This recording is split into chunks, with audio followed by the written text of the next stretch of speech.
নমস্কার, কেমন আছেন সবাই? আশা করছি আপনারা সকলে খুব ভালো আছেন। তো আজকে সকাল সকাল নেমে পড়েছিলাম এক মহাযুদ্ধে। আচ্ছা, মহাযুদ্ধটা কি আপনাদেরকে দেখাচ্ছি। এই যে ঘরের এই খাটটির মধ্যে ককরোচ তার হোল ফ্যামিলি নিয়ে বংশ বিস্তার করেছে।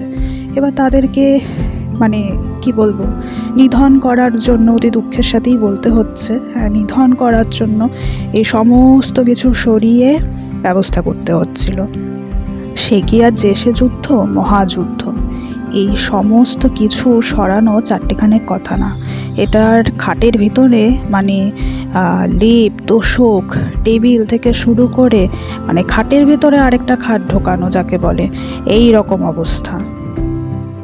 যদিও এসব কাজ আমি একা করছিলাম না, আমার হেল্পার ছিল, মা আর বাবা হেল্প করছিল। এই দেখুন, বিদিকিচ্ছা অবস্থা যাকে বলে। বাবাকে তড়িঘড়ি বললাম, যাও লাল হিট নিয়ে আসো, যেটা ককরোচ মারার জন্য খুবই উপকারী। তো বাবা সামনের মল থেকে গিয়েই লাল হিট নিয়ে আসলো।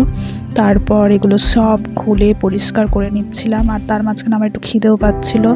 তো এরকম ঘরে একটু চকলেট ছিল, বসে খিদে পেলে এরকম ঘরে যা থাকবে আপনারা একটু খেয়ে নিতে পারেন, কোনো অসুবিধা নেই। আমার ঘরে চকলেট ছিল, আমি একটু চকলেট খেয়ে নিচ্ছিলাম। তো চকলেট খেতে খেতে অ্যাসিস্ট্যান্টের ডাক পড়ে গেছিলো। তো বাকি আমি গিয়ে দেখছি আমার অ্যাসিস্ট্যান্ট মোটামুটি অনেকটাই কাজ এগিয়ে দিয়েছিল। এগুলো সব পরিষ্কার হয়ে গেছিল, কিছুটা আমিও করেছিলাম। তো সব কিছু গোছ গাছ করে আবার রাখা হচ্ছিল। তো যাই হোক, আজকের মতন এই পর্যন্ত। দেখা হচ্ছে খুব শিগগিরই। ততক্ষণের জন্য টাটা।